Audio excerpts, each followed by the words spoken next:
Hello and welcome to the Wolf Den Podcast, your home for competitive Digimon, TCG, discussion, and news. I'm your host Nako, joined by my co-host Sanitsu. This week, we will be discussing the lead-in to the BT11 meta, the return of chicken gameplay. Listen to us on your favorite podcasting networks. Link in the description below or find us at Wolf Den Digimon TCG. On top of that, we also stream this over on twitch.tv/Zenitsu, and this is also uploaded as a YouTube video under the YouTube channel of Zenitsu. For our viewer question of the week, this week's question is, what new card type would you add or you could see being added to the Digimon TCG? Um, well, just looking at some other Bandai examples, namely coming from Dragon Ball, they could add like an extra deck. As much as I hate the idea of an extra deck, Chrono Clash did this also, where it's literally labeled as an EX deck, just basically quick evolutions into like stronger forms. So like that's how I thought certain level 7s or like burst modes would go, and that's where they could go as well, where it's just like, okay, I meet these more hyper specific conditions, but for meeting those conditions I get a better reward, that kind of a thing. um Outside of that, like maybe a digivice kind of a card. Like we have tamers, but a digivice would be cool because we have a whole bunch of different digivices that they could pull from, and I think that could be pretty spicy. I don't know exactly what they would do. Maybe like a little counter thing to help manage memory in certain situations or something similar to a tamer, but not exactly a tamer, with limited uses. So I don't know. Those are just the two that I can think of off the top of my head. What do you got, Nako? I don't know. It's a tough question because I'm trying to make something that would actually get printed and not just something that would be something objectively broken that or a blatant ripoff of just like planeswalkers. Like that's be an easy example. They just make tamers planeswalkers where they have abilities that they can activate and they have their own life. Maybe like if you kill them, then they deal security damage to you, potentially equal to how many attacks they survive or what their DP threshold is or whatever. But I really don't think they'd go in that direction. A, because they'd probably get sued by Wizards of the Coast. But more likely, I think it'd be a new iteration of an option card with a delay attribute. I know we've mentioned ways to potentially add counter spells or something in that regard with that, or just more flexibility with delay option cards. But I could see them going in the direction of almost the artifact enchantments design space, where, So almost like like you an said, with equipment? Digivice, kind of, yeah, like where you Because could have something on the field, you could put memory into, put it down, and then it either have an aura text or some sort of enhancement effect. Um, maybe um, geez, like trying to make a specific example is really hard, but something like the X antibody antigen or whatever, and it's just like a little X antibody in a jar, and you can play it, and it's just on the field, and it just has maybe an inheritable trait. So it's essentially just the X antibody option card, but maybe better, but you have to pay memory to do it, but you don't have to pay memory to do it on the turn that you would potentially need it. You know what I mean? Like you could add the X antibody to a card after it leaves raising, but you've already put the memory into the card on a previous turn, it costs like 2 memory or something. no, yeah, like kind of like a sync where it's just like, okay, if the Digimon dies, maybe this card actually kind of remains, although they would have to rewrite that. Or just yeah, like a delayed modify kind of a card where it's just like, okay, I'm going to kind of almost like what the plugins were trying to be, where it's just like I'll Mm-hmm. put this in, I could just have it sit and then like basically bank it for when I need to use it later, kind of a thing, where it's just like, yeah, Yeah, I'll just not like a modify. memory boost because the Yeah. memory boosts are just you're paying memory to get memory back later, but also doing something in the meantime. They're very efficient in that regard, but something like a better X antibody inheritable than just the X antibody inheritable of like this can't be trashed or whatever that is, like something else, something maybe even more general too, like draw one on attack or something like that. I don't know. It seems pretty bad, but you know what I mean. Yeah, I mean, people were thinking like locations on various social networks like before, like in the early stages of the game when they were like first revealing all of the different card types. People are just like, oh man, locations would be cool because then I could have one for like the Dark Ocean and Kowloon and just a whole bunch of other like iconic Digimon locations from just the show and the games.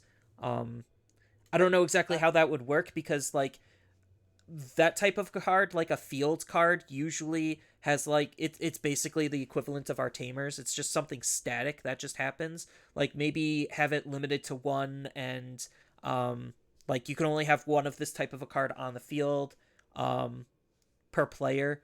I don't know.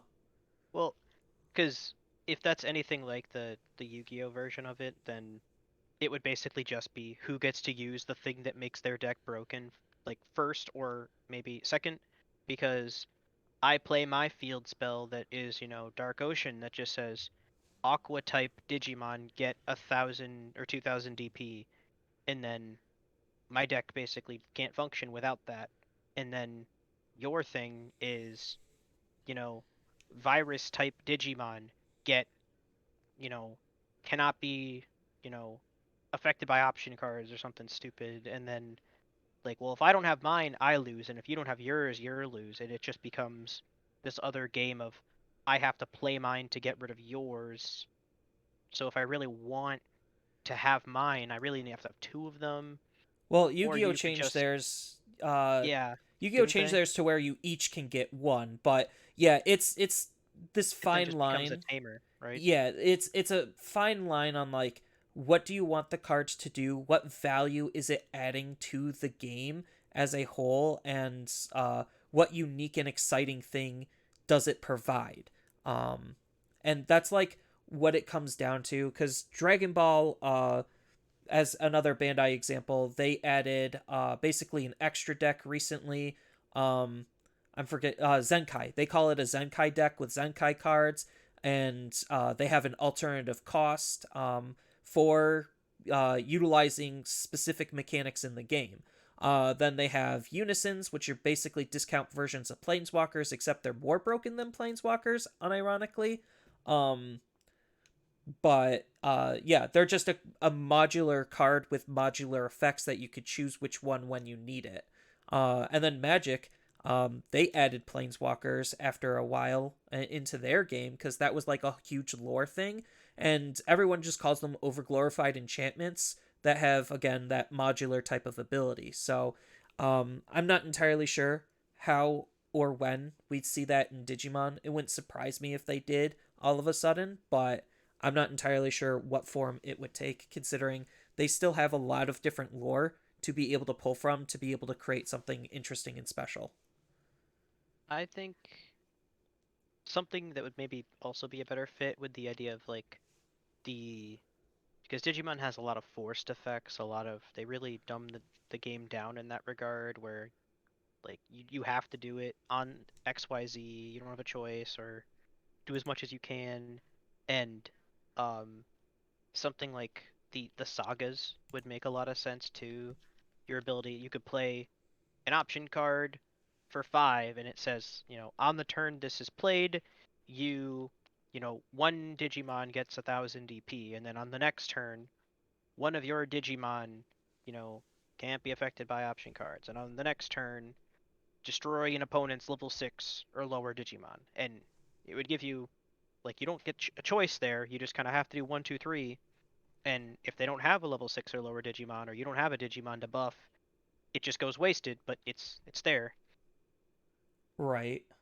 You just cycle the counter one more, and then maybe it has some cool effect when it expires, or maybe have you, because then I know there would be design space where you have a saga that's maybe really good, but you know maybe the saga's so good that the expiration effect, like the okay after the cycle moves to 4, instead of the card just going away, like you trash the top card of your security, like oh man, like I really Don't want that to happen. I should win before that happens. Yeah. No, there's still room for the game to grow to add something like that if they even want to. Because the game doesn't necessarily need to do that if they don't feel like it fits or belongs.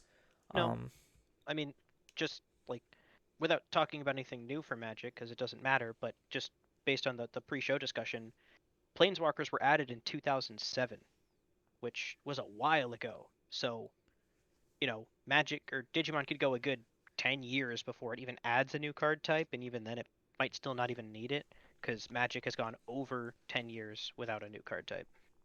yeah, that is very true.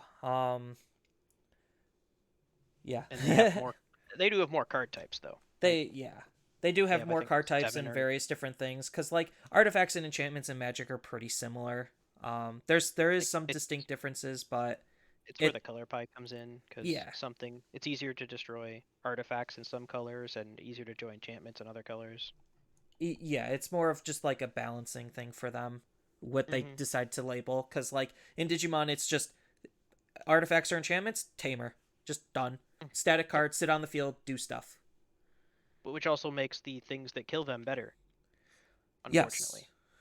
Uh which leads us into the actual topic of this chicken game and why certain card types are actually pretty good and how they could not be good. And the big elephant in the room, probably the king of chicken himself in BT 11, BlackWarGreymon. Very infamous at this point, and we've barely even started getting into BT 11. In fact, we're actually not at BT 11 as of the recording of this. So we just are going off of practice data on how oppressive he can be. And like, it's not even just BlackWarGreymon more specifically. He's just a good example because he also can control Tamers as one of the few decks that can do that.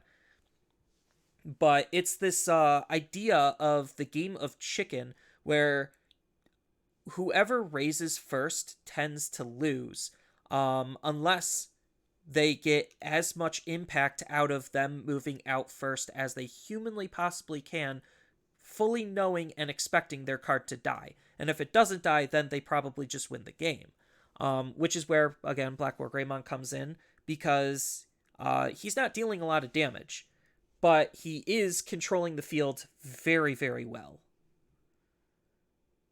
So, chicken gameplay, not completely foreign to those of us that have been around long enough, or those of us that have played different decks.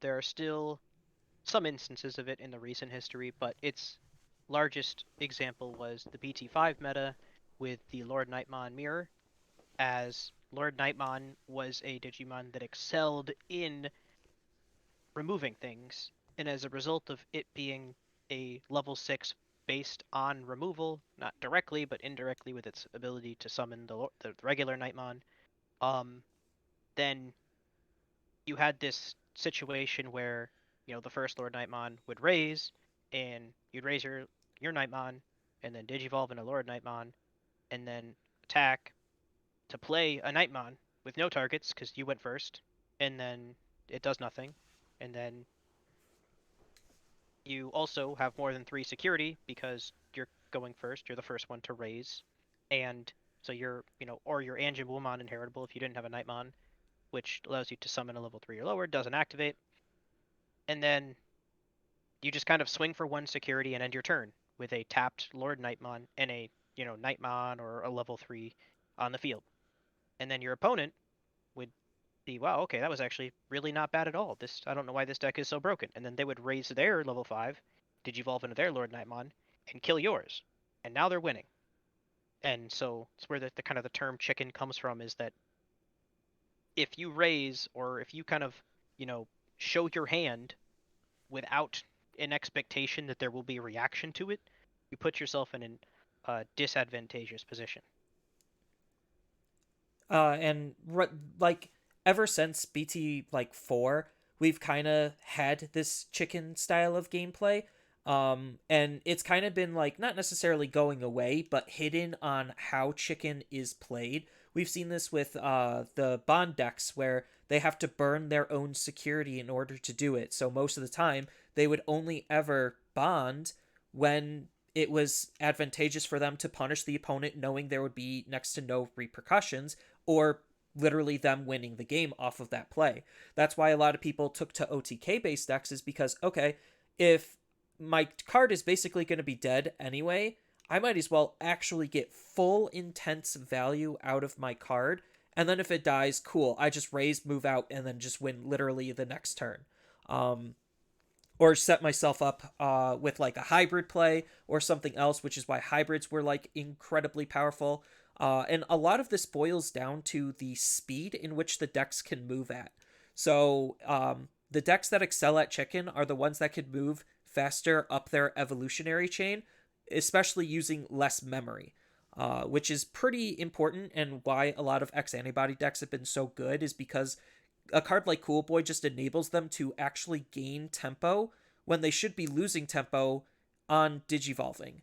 And that gaining of tempo just allows them to do more, which then lets them accelerate and move faster, which is what created what BT9 was and how BT9 needed to be played.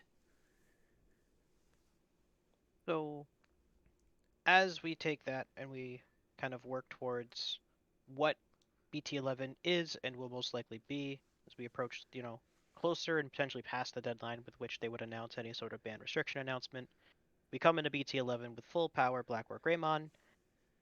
We kind of have a similar situation because with BT5, you had Lord Nightmon, acting first was somewhat wrong, and because uh, BlackWarGreymon is also a removal-based mega, removal-based deck, somewhat defensive in nature.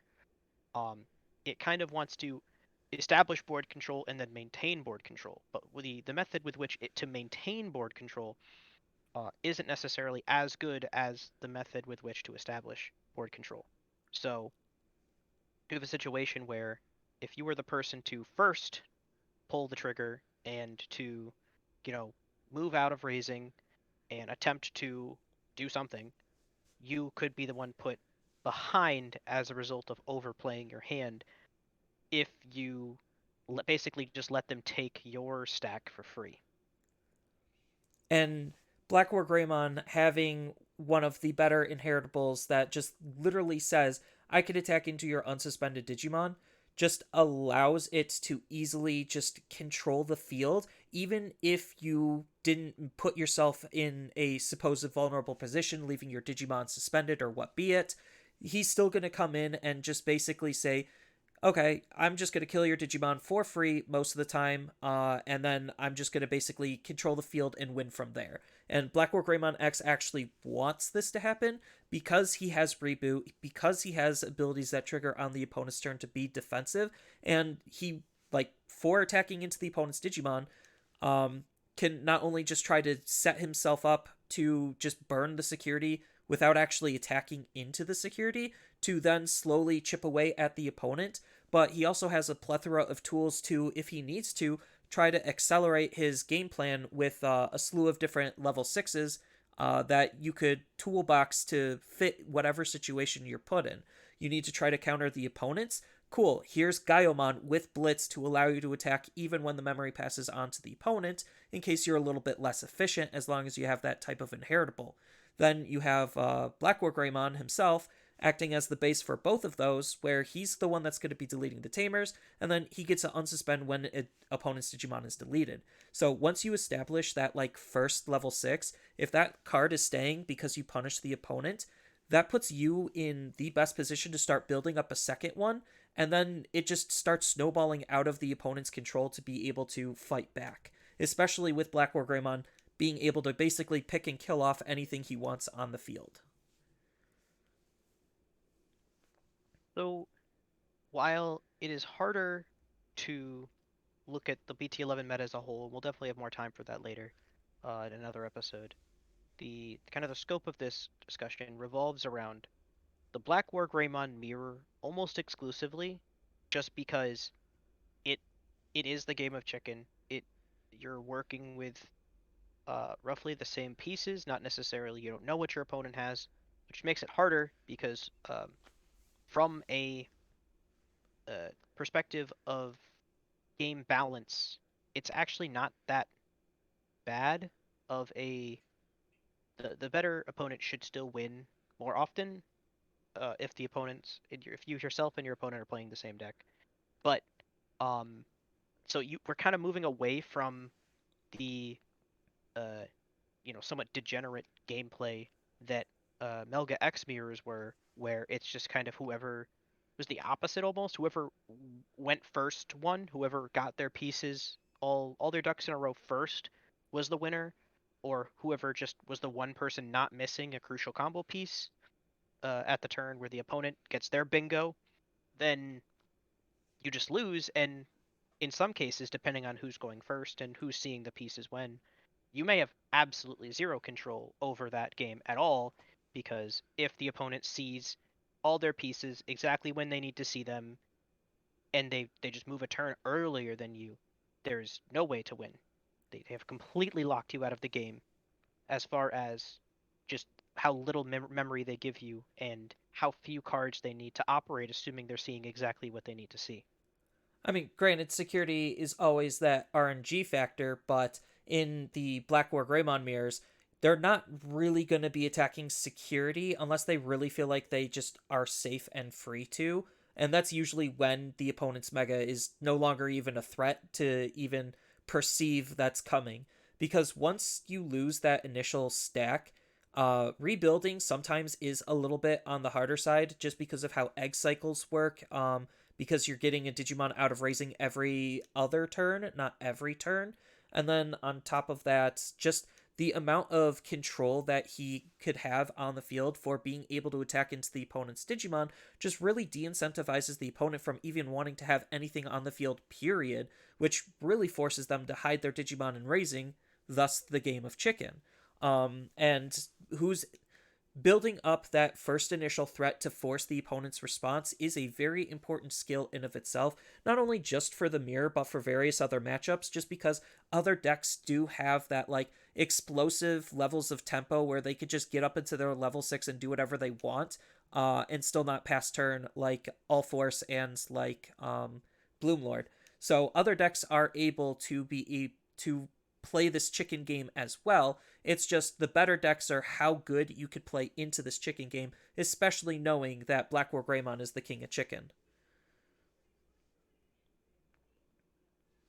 So as we really look at BlackWarGreymon and its mirror and this chicken, it becomes more of a game of chess. Unfortunately, not a true game of chess. It's not exactly balanced, but picture this: game of chess in the way that you're asking questions of your opponent. Back to the design philosophy and the skill differential of metas past, where we've moved. We're no longer the hyper aggro meta. Like, thank God, Melgax shouldn't be as much of a problem.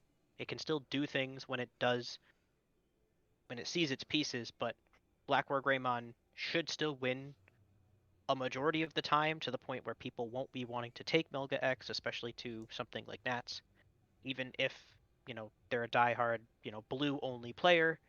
But uh, it's asking a question of your opponent, and you know you move your piece, and obviously we don't have the full access of information that chess has, but we just kind of have to go off of assumed information or bluffing as it comes in the fact that we play a card game.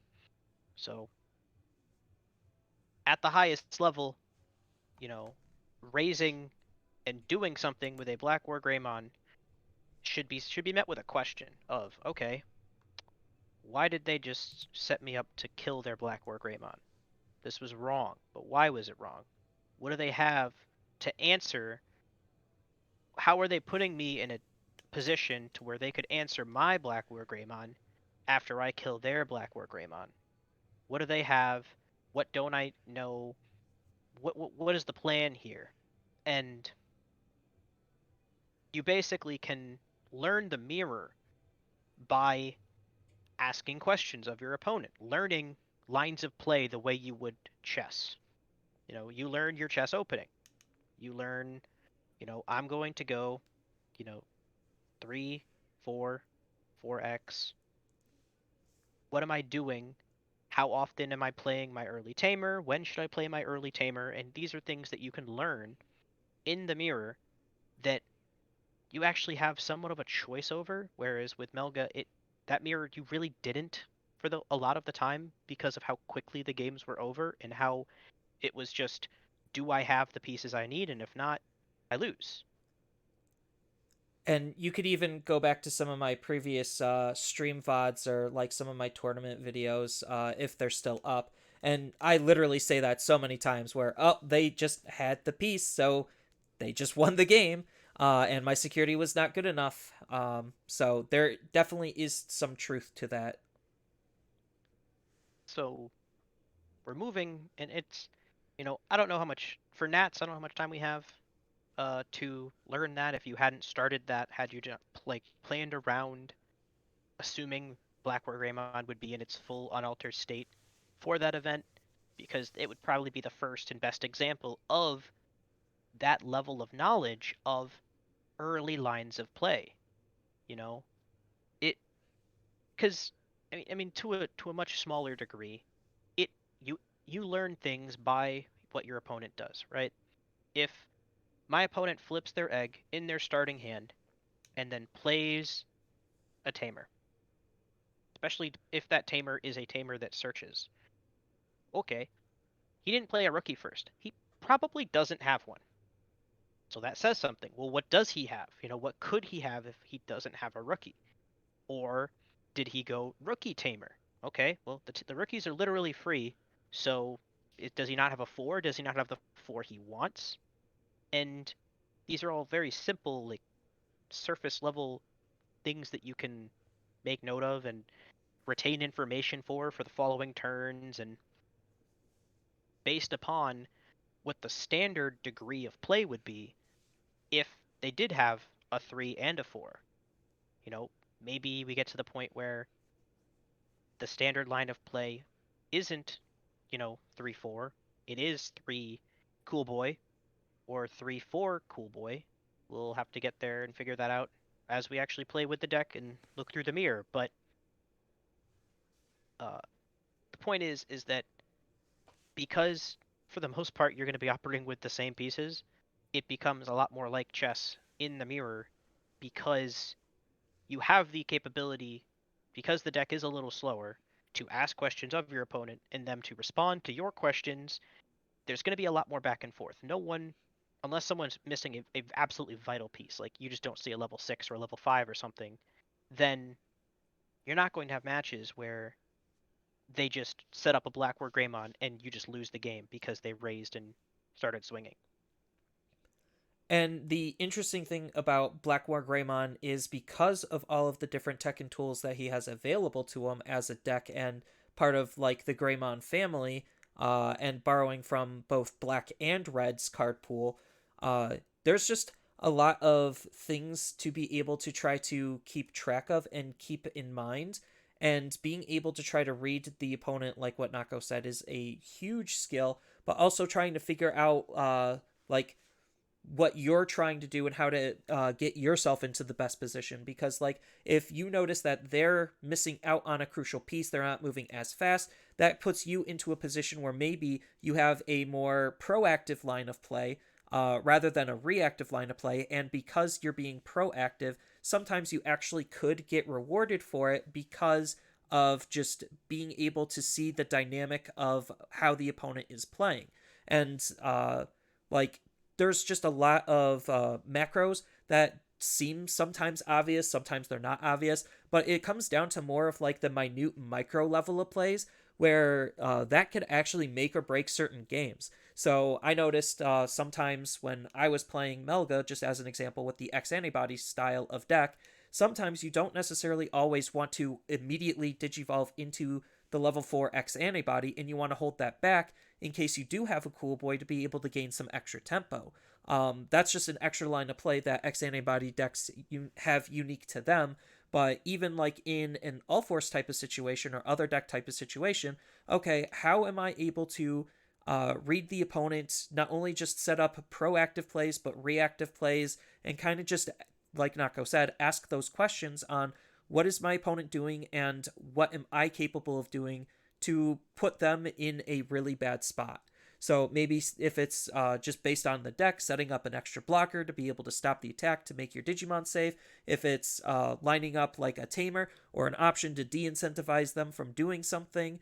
Um, there's just a lot of those like skill intensive questions to be asked and lines of play and thought to be had into those style of matches, which is something that we didn't necessarily have a whole lot in like BT10, just because the decks that like checked and countered uh, Garurumon really didn't have that great of like they had too good of defensive options to put that deck down, like Alphamon in BT9.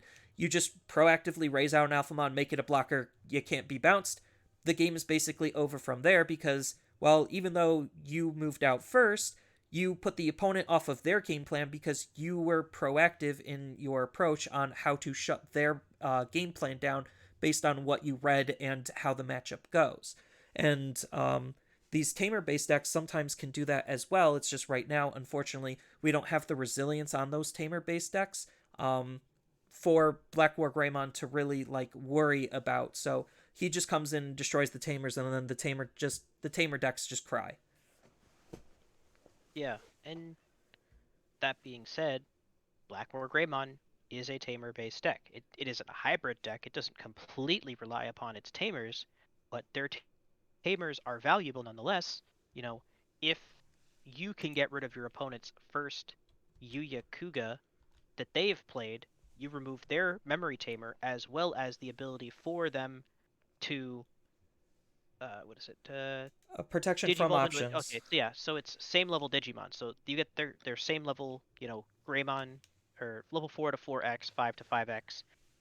And when doing that, they can't be affected by option cards, which, BlackWarGreymon doesn't play a whole lot of, but still restricts their ability to interact with you and potentially will allow you to respond to something your opponent has with an option card in the future, or it gives them at least an additional source of uh, removal that your security could have, because for the most part, a a beefed up Black War Gaumon or X or Black War X isn't afraid of security at all.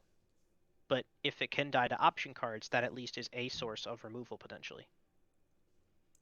And it's just that game of chess of trying to read, pick and choose your plays and figure out how to gain the most out of your cards, which certain decks are actually really bad at it in terms of being able to gain the max value out of their cards if they have to be proactive. I know I was playing against some All Force and BT11 practice, and they would move out. They are forced to use their bounce effect with not enough tamers to be able to bounce my Digimon, and then the effect just fails.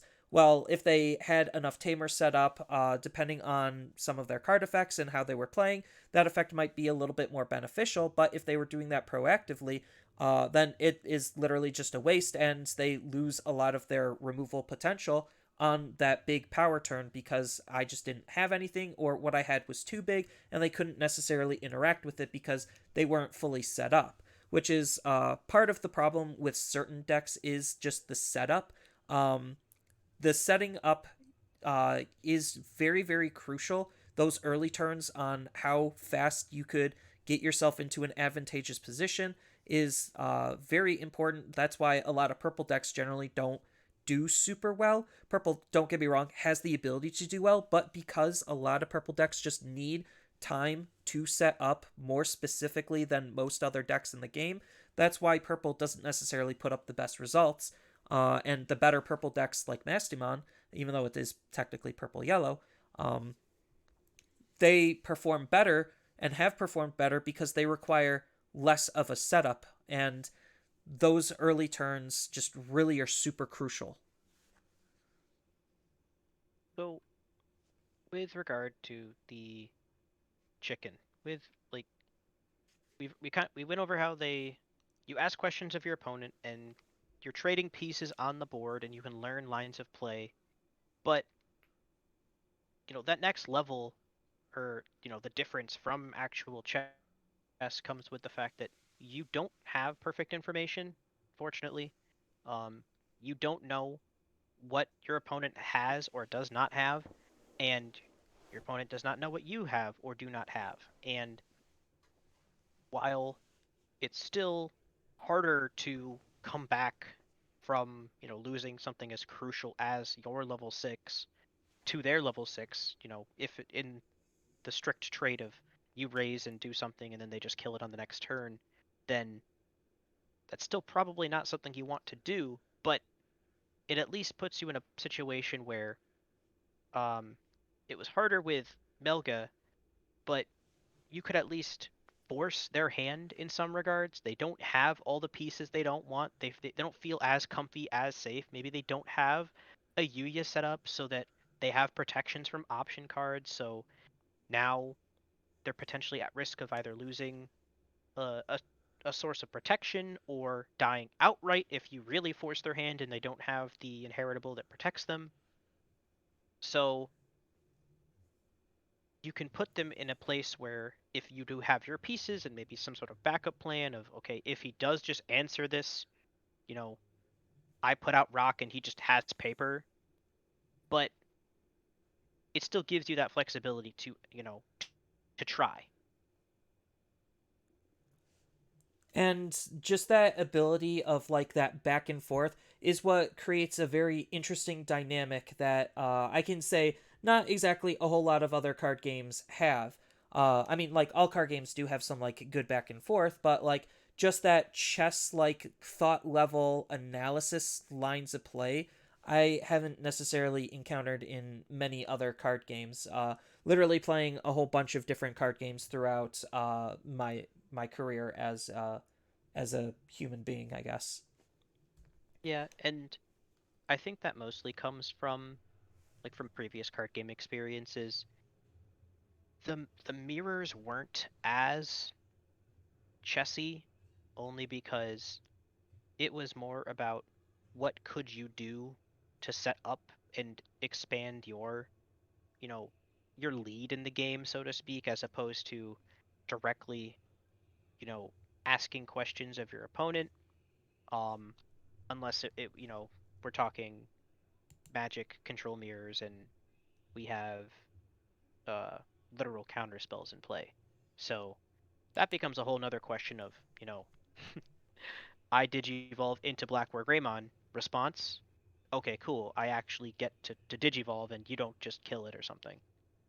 But the entire idea that BlackWarGreymon will just kind of be that good that learning it at this level will kind of be the base level of success where I guess whoever sees their pieces faster will still be in a better place, but it doesn't necessarily mean that they win the way that they won with Melga.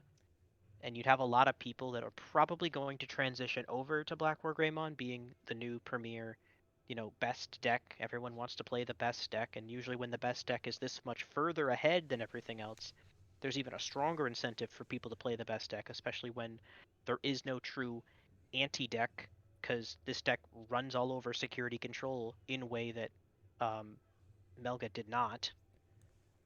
But learning the deck is at least rewarding in that regard.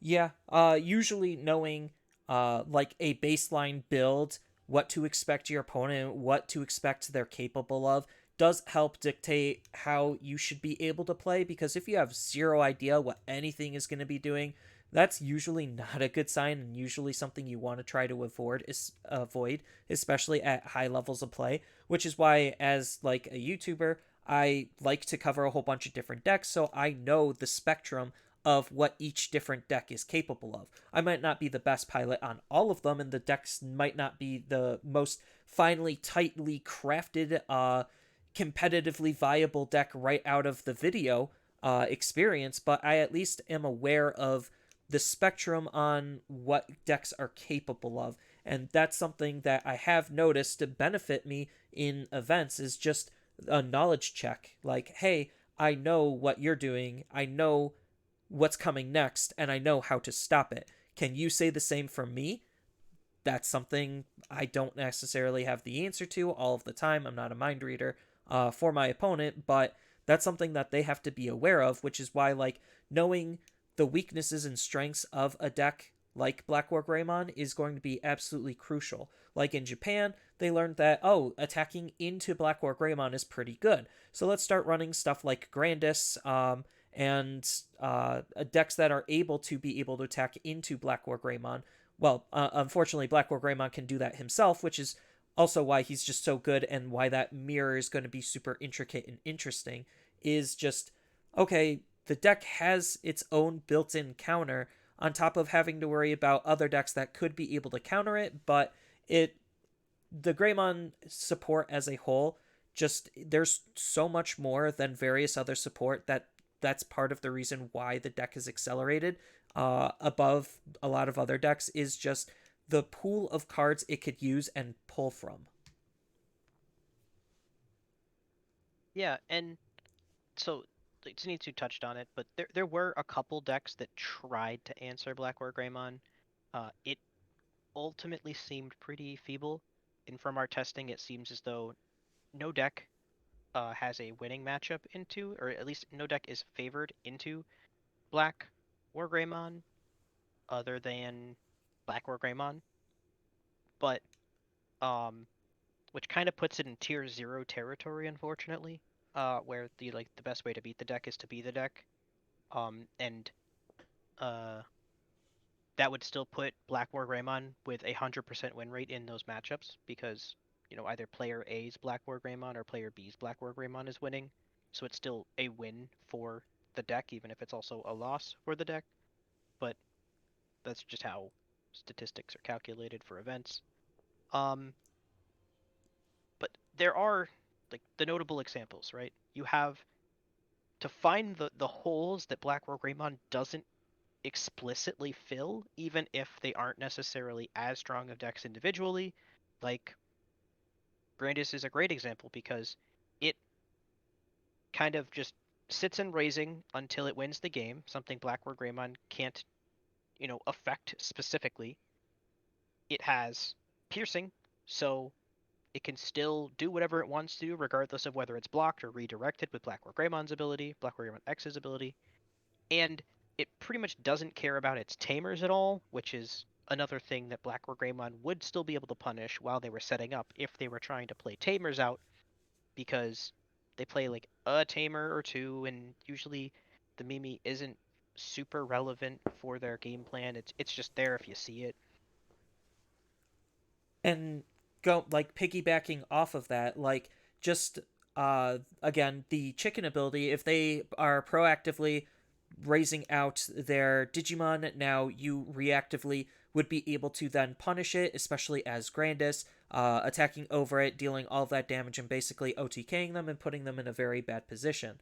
Um, and it's not the only deck to be able to do it. I think green as a whole, just the concept of being able to suspend the Digimon and be able to attack into it is just very, very strong because of all of the different protections from options and being returned to hand, returned to deck, and just leaving the field, getting deleted. Just the fact that he has a lot of different protections means that you have to really try to pick which ones are going to be able to beat it. So like the DP thresholds is also like another thing you have to pay attention to. It's like, okay, on average, how big is this thing? Not only just during my turn, but the opponent's turn as well, because a card like Yuya also increases its DP, so you have to be aware of that. And now that also just like asks the questions again, like, hey, how do I actually stop this thing? And it's not like we're saying Black War Greymon is going to be this nigh unbeatable force of nature. It's a Digimon deck like any others. If it doesn't see its parts and pieces and bricks, it could lose to any deck just as easily as any deck being able to operate itself. Um, but you just have to try to like figure out how you're able to navigate around their game plan and what types of cards are weak against it and try not to run those. That's why like memory boosts are going to be super important in this format because if BlackWarGreymon is just going to be able to delete tamers and delete multiple tamers because of a card like Hades Force as well, um, then a card like a memory boost where it's just absolutely doing nothing, it can't be deleted or interacted with, is it's just sitting there waiting for you to use it, is going to be a little bit more beneficial towards your overall success because now you're not losing as hard on your card advantages and your card value to the opponent's game plan and game plan and overall gameplay. Yeah, that's a good point. You basically, so assuming you don't want to play Black or Greymon, assuming you don't want to just play the mirror for 9, 10 rounds straight, then what do you play into it?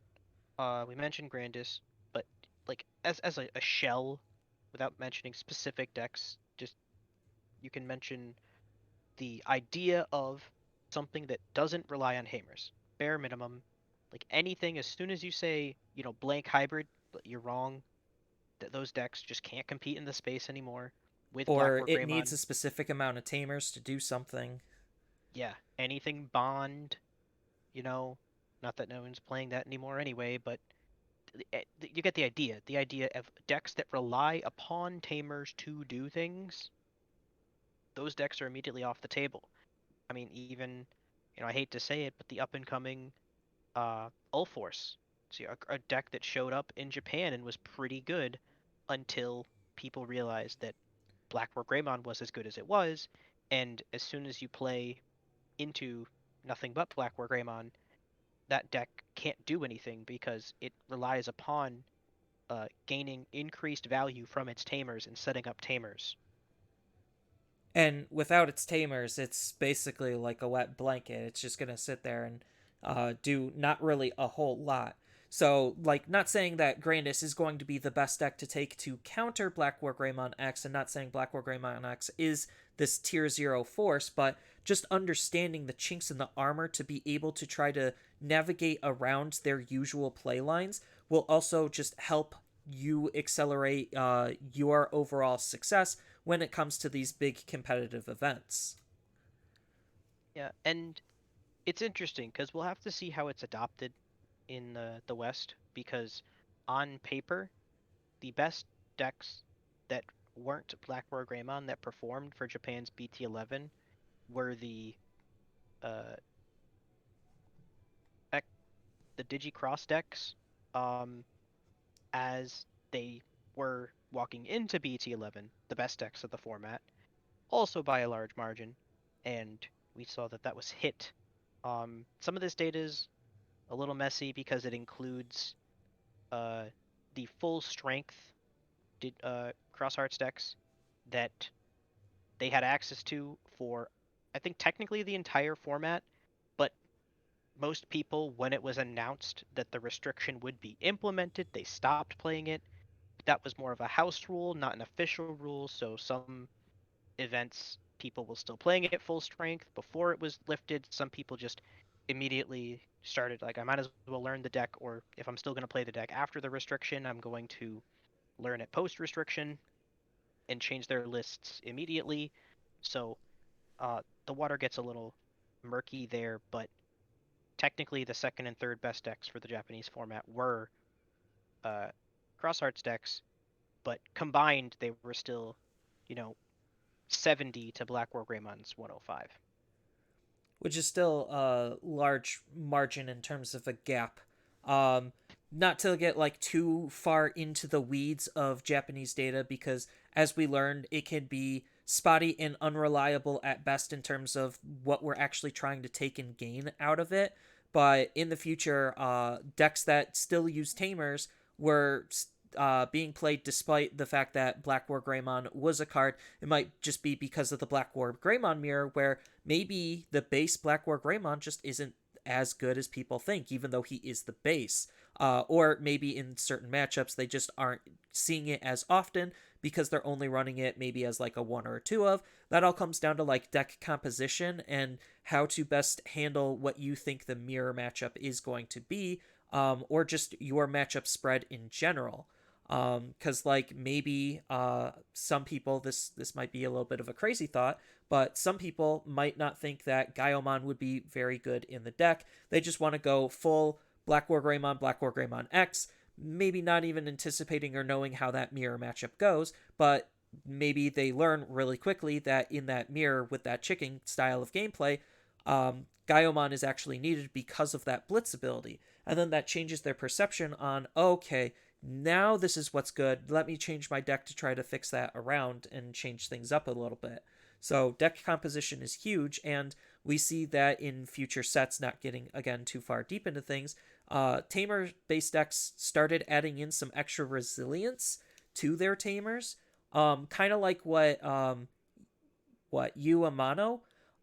He has a card that helps bring back Tamers. Purple, as a general, kind of plays with the trash anyway, so maybe that's not like the perfect example, but just having the ability to be able to grab back stuff that was already lost is just a huge value and an extra resource. And just being able to like prevent your cards from being deleted in general is also a very, very strong ability that's only adding an extra layer to this chicken because, okay, if I don't have an answer to their deck, even though they proactively raised out, am I still in a good position in this chicken style of gameplay? So yeah, it's hard though because at the same time, BlackWarGreymon should just be, I guess, should. We still technically don't know. We only have, our testing and testing that we've done, or spoken with other people who've done testing. But we're really leaning so heavily on this BlackWarGreymon thing because it it pushes people out of the meta in ways that Melga didn't necessarily. Melga still obviously had its speed and its aggression and its consistency that were problems, but it technically had an answer in the form of Setcon and in the form of some of the more control based decks that could get ahead and stay ahead. And as long as they established a board, they were kind of like, I mean, even like actual BlackWarGreymon, I'm pretty sure Zenitsu and I testing the if I could get a BlackWarGreymon out with blocker, like you're actually in a really good spot to maybe even win that match just because you could prevent all the low level aggression from happening. But realistically, you're not really ever getting that far unless they are missing something, important.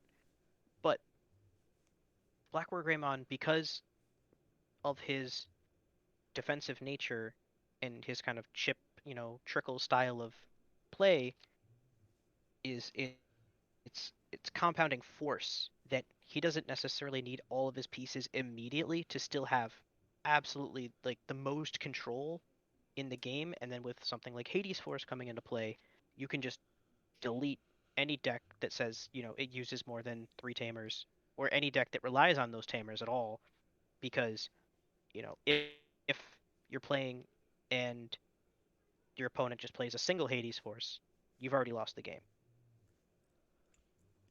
Yeah, that is definitely very true. Like the big difference is like because Melga leaned more heavily into the OTK-esque style of gameplay, like it still opened up space and opportunity for a multitude of different decks to be able to exist still. Black War Greymon, being the style of deck that it is, actually is constraining what is even playable and possible. It's just like, okay, the only decks that like uh where Garurumon really took out of the meta were the decks that like to beat up on the opponent's Digimon. So that's part of the reason why Jesmon saw like borderline zero play, was because its primary form of removal, Melga just had the best protection against. Even though, like, against Black War Greymon, it doesn't have that same protection, which makes a deck like Jesmon look even better to take now, just because its primary source of removal is good against Black War Greymon, and it doesn't run Tamers. That just spells that it is a more viable deck now in that style of environment. Usually, I always like to prepare for the best deck and basically warp the meta around basically the triangle of that best deck. So in Melga, we had the triangle of like, okay, Melga's obviously at the top of that pyramid. Then to the left and right, you have your security control, and then you have something like your Bloom Lord. So, like, there's still just a wide variety of playable decks because Melga's not stopping any of them from doing anything that they're supposed to, where a deck like BlackWarGreymon actually is trying to stop them from doing anything that they're trying to do, which then constrains what's even possible and playable against him. The big example with Hades Force and just the sheer amount of Tamer hate and Tamer removal, it really just makes wanting to play Tamer based decks just look very, very bad. Just because you're obviously assuming BlackWarGreymon is going to be the best deck, and then all of a sudden you're playing all of these Tamers, they Hades Force, and then you just auto lose the game because all of that investment that you spent into that field, which is why like the game of chicken is so intricate, is because you're spending a lot of investment into building up this Digimon, and if the opponent's able to just tear it down, they still have their big body out, and you're trying to struggle bus to recover. Now, because of the speed in which BlackWarGreymon deals damage, there actually is time to attempt to try to fight back. It just starts to limit and constrain the options, not like actual option type cards, but the types of play lines that you're able to take to be able to recover. Another part here is um, I didn't want to get too specific into play lines for BlackWarGreymon, mostly because it's still all internal testing and there isn't it's not as widely known what exactly the lists will look like yet. So I didn't want to, harp on certain cards too much, but Hades Force will undoubtedly see play, but the it's just the progression of the power creep that the game has introduced, where in BT8 or BT5 with Lord Nightmon, you'd have your opponent have their big power turn, and it would sometimes be a reasonable response just to be able to, oh man, my opponent has an Imperial Dramon and I can't stop it. Gaia Force, just kill it. Spend a lot of memory, but you kill it. You get rid of it. Well, Yuya with Yuya existing, you can't do that. But also, BlackWarGreymon can do that and basically do their whole turn because of the way Hades Force is structured, and it's basically strict power creep on what we know to be like the big kill option card.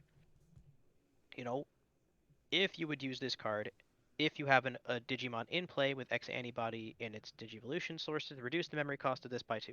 So step 1, it's a 5 cost option card. Step 2, if you have the X antibody Digimon in play, you play Hades Force, and then still have some semblance of choice when it comes to other things that you're doing, because Hades Force allows you to attack. The X antibody Digimon allows you to digivolve while attacking. You can basically do the whole turn uninterrupted while still playing Hades Force. And yeah, that's one of the key strengths of just how X antibodies work in general. Not only is BlackWarGreymon X's primary protection coming from that option card, but the fact that digivolving on attack, cool boy, gain tempo when you digivolve into a Digimon of the same level that's also an X antibody, on top of the fact that there's just more two color support and synergy for black and red. Just it's all of these compounding factors that are just adding up that other decks don't necessarily do. And it's like the example is if two things are growing at the same time, one thing grows faster than the other, that just makes it look more appealing, as that's what you're going to be paying attention to, is more of the accelerated growth. Like all of the other stuff and all of the other decks, they're still growing to some degree in some capacity. It's just because of all of these compounding factors, it's accelerating BlackWarGreymon's growth and therefore its power in the grand scope of things, because we have all of this Japanese information, not necessarily meta wise, but like card wise, and we could see that Greymon, in terms of red and black, is just getting more support. So, like, it's just looking like a very safe investment, not only from a deck perspective, because you know the cards from Japan. Like, you could look up on almost any database to see this. Um, but you know that there's going to be more support, and because there's more support, it gives you more tech, more options, more tools to play around with that other decks just don't have. It's like, okay, if you're a Cross Hearts player, sure, you have all of the Cross Hearts cards, but how many Cross Hearts cards are there compared to the amount of Greymon based cards that BlackWarGreymon has access to? Not only just for one color, but for two colors. And same thing like with Melga. It's like, oh, you look at Melga's toolbox and it's actually significantly smaller than you might think, even though Garurumon is a decently supported Digimon. And it comes down to like their new interpretation of like block design, where it's like they'll usually try to support a deck um, and give it some support every now and then. Rest Diaboromon players' hearts that they haven't gotten their cards yet for their X line. But they do generally try to update decks regularly. So Bloomlord is a good example where it's like we got it in BT10, it gets a little bit in BT 11, or maybe not BT 11. It's either 11 or 12, but I digress. It gets more support in like the following sets, even though it's not huge amounts of support. It's still something to try to keep the deck alive and viable. And BlackWarGreymon just gets literally new whole evolution lines to fully adopt. So it's like, while a deck gets one or two pieces, this gets more, significantly more, which only adds to the problem and the fact that it just has all of these different pieces to pull from is part of like how it could handle various different situations against various different deck types. Yeah, that's a good point too, because a lot of people's perceptions on what deck they want to play may not even necessarily stem with what how good is that deck in the moment. And unfortunately, BlackWarGreymon just ends up in a place where it's the best deck now and the best deck later, looking really far forward. But as far as, the current Digimon Japanese eye can see, like based on Japanese information, um, it's still their best deck. So if you're gonna play it now, it only gets better. Unlike some of the other decks where you were kind of always in that waiting room of, oh, we need another, like BT7 Alphamon, or BT7X antibody, Black X antibody, kind of not really a deck. Nobody really played it. It didn't have anything. It was just like a couple X antibody pieces in the shell of a black, like just good stuff deck, and then they got more pieces and it was more playable, and then it got more pieces and now it became playable. You eventually, the cup runneth over, so to speak, that you keep pouring good cards into an archetype. Eventually you're going to hit that point, but now we're at the point where BlackWarGreymon's overflowing. There are too many good cards that they're not even not playing other cards that would be good by other deck standards. Because we even just see this in their choice of level sixes, where it's like, okay, most decks usually will have like their main level six and their sub level six. Well, BlackWarGreymon already has three playable level sixes that it wants to use, and it doesn't necessarily have the deck space to be able to incorporate all three as cleanly as it wants. But that's still just a decent amount of more variety in tech and tools that it has, and then now add in even more cards later on top of what it already has, and you just get like this big balloon of an archetype that's like not really, it's just a super full package that just has a lot of its own depth. And that comes to like the strengths of deck building and where like the meta is on what gets played and what doesn't get played. But the fact that it has enough tools to be able to customize itself to fit whatever meta is asking or demanding from it just makes it a deck that's going to have its own share of resilience that others don't, because it's like, oh, this isn't a go wide meta, therefore blue hybrids is dead. If it is a go wide meta, Blue Hybrids is alive. And a card like Death X doubly compounds that, where it's just like, okay, because of BlackWarGreymon, is Death X a viable card? Well, the answer is kind of a maybe. It's less viable because it is still trying to play that chicken hide and raising, move out, punish the opponent, or proactively punish the opponent, depending on the deck and the situation. But because it's only ever running one stack and a few amount of tamers, that Death X probably isn't going to get a whole lot of value.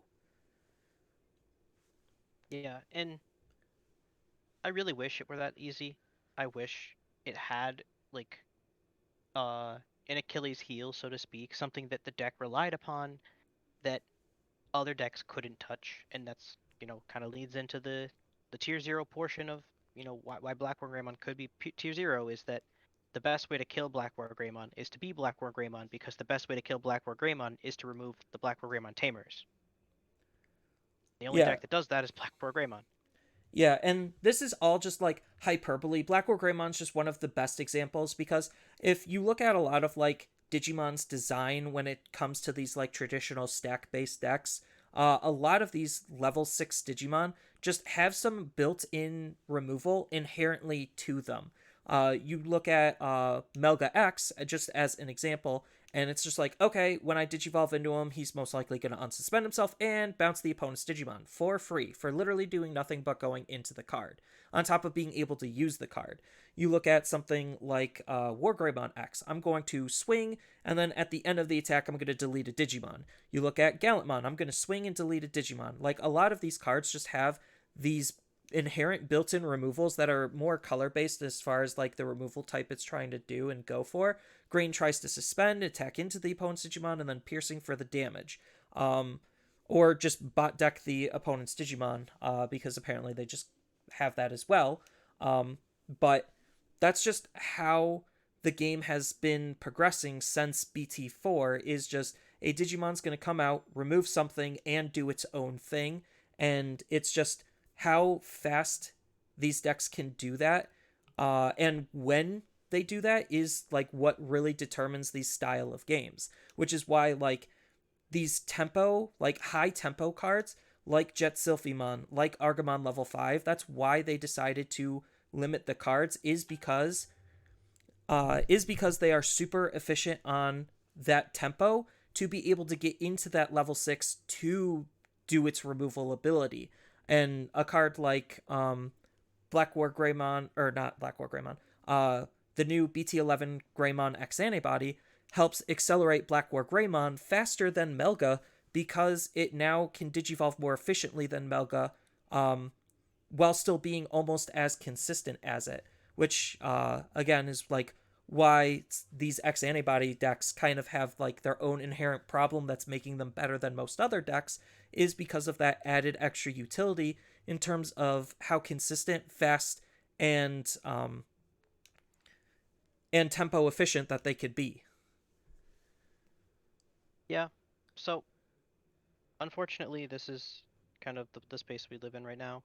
Um, as we move forward into BT11, hopefully for the majority of you, some sort of change is announced later that will come into effect later so that your locals metas, those that remain, are not plagued by Black or Greymon mirrors. For anyone with nationals in mind, it's the world we live in. At this point, it's pretty safe to say that they won't make any changes. Obviously, they could announce something tomorrow, and everything we just said is less relevant or completely irrelevant, depending on what they change. But the worst part about Blackboard Greymon, and maybe the reason they didn't touch Blackboard Greymon, is they want to give maybe more time to figure out what the problem is or what they could actually touch. Because, I mean, even with Melga, people have had, you know, we should change X, we should change Y, we should limit this, we should limit that, and no one has any hard uh, choices on what should be limited or what shouldn't be limited and why. And Cool Boy's probably a pretty safe place to start, but I don't think it even makes the deck any less of itself. It just makes it a little less consistent.